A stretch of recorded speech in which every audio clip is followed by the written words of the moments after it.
This is Street Health on Dundas Street East in downtown Toronto.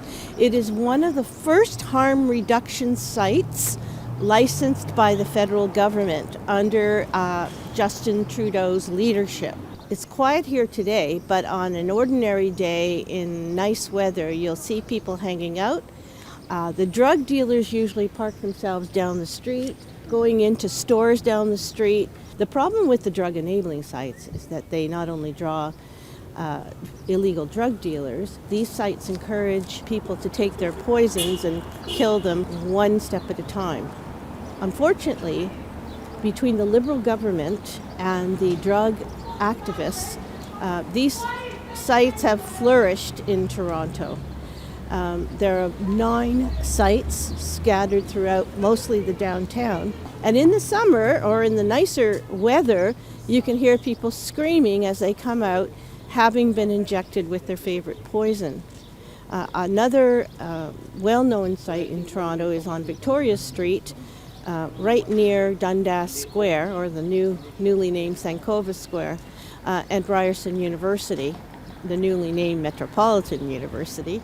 They're mostly licensed in Vancouver. They started in Vancouver in the 2000s and then started up in Toronto in the middle of around 2014.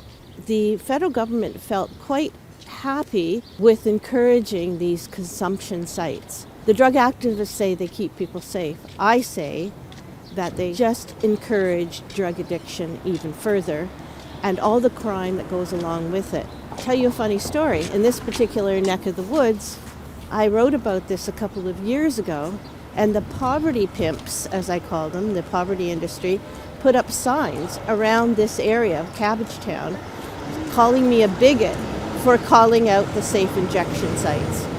There's nothing safe about them. All they're doing is giving people a clean needle and injecting them again with their poisons. And we can be very thankful to the Liberal government under Justin Trudeau for bringing these crazy sites to us. If Mark Carney is elected, we can expect these sites to be perpetuated.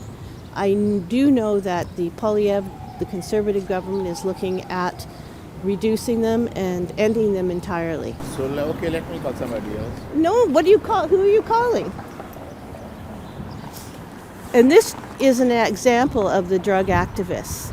They like to keep things very secretive. I don't know what they have to hide, but this happens repeatedly when one goes in front of a safe injection site. They don't want to be bothered by any public scrutiny, even though these are all publicly funded. Let me repeat, publicly funded by the Liberal government, and they have been for years. And they seem to be more concerned about protecting the clients than being accountable for the public dollars that they receive. In Riverdale, as our viewers may or may not recall, a poor innocent mother was shot by a drug dealer outside the drug injection site there. And that kind of has been forgotten. People have very short memories, but that's the way things go, thanks to our Liberal government. We're at the corner of Gerrard and Carleton, and I want to show you behind me in Allen Gardens the longest running encampment, which is populated largely with, as you can see, Indigenous tents. The Indigenous cause was brought to you by the Liberal government that had the Truth and Reconciliation Commission, and now virtually anybody who identifies as Indigenous can do pretty much what they want, including camping out in a downtown park. And, I might add, lighting fires, even though it is a park. They call them sacred fires.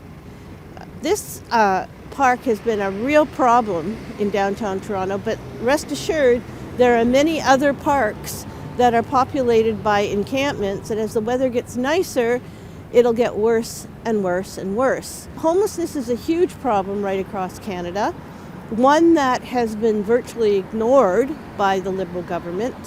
It's a hard one to solve, but to allow the homeless to camp out in our downtown parks is ridiculous, absolutely ridiculous. There's a lot of money going into the homeless industry here in Toronto and in other areas right across Canada. In Vancouver, where safe injection sites first started, they have allowed the homeless and drug addicts to camp out on the street, on the sidewalk, in makeshift tents in Eastside Vancouver. It's a blight. It's an absolute blight. BC's toxic, unregulated drug supply claimed the lives of 152 British Columbians in January, nearly 5 deaths per day. According to the BC Coroner's Service, 3 of those deaths were children and youth. While the numbers are trending down, toxic drug deaths are on the rise in several communities in the Fraser Health and Interior Health regions. Vancouver, Surrey, and Greater Victoria have seen the highest number of deaths from toxic drugs so far this year. Your politicians will say, and particularly the Liberal politicians will say, that people are homeless, that they're poor, that they're living paycheck to paycheck, and that is indeed true. But a lot of the homeless that I've studied over the years are essentially drug addicts. They don't want to go into shelter. They don't want to go inside because they want to be able to take their drugs without any sort of scrutiny. Even the shelters that have allowed harm reduction, the safe injection philosophy, are not being populated by some of these people because, I don't know, they prefer to live in the parks and nobody's stopping them.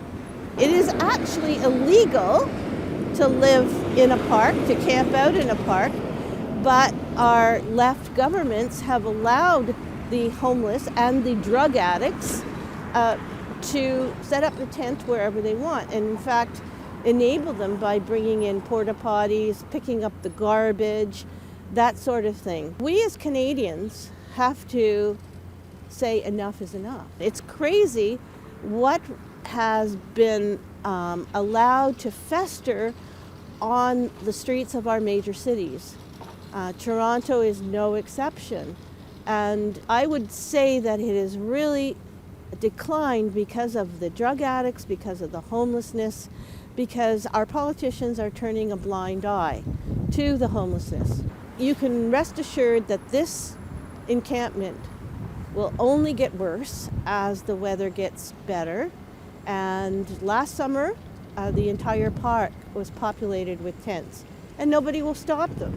When I think of all the people who are being patriotic about Canada, and I think about, they're fighting back against the tariffs in the States, I say my response is, I'm a proud Canadian, but I'm not proud of what our country has become. And this is just evidence of what our country has become, how it's declined, and there are no standards.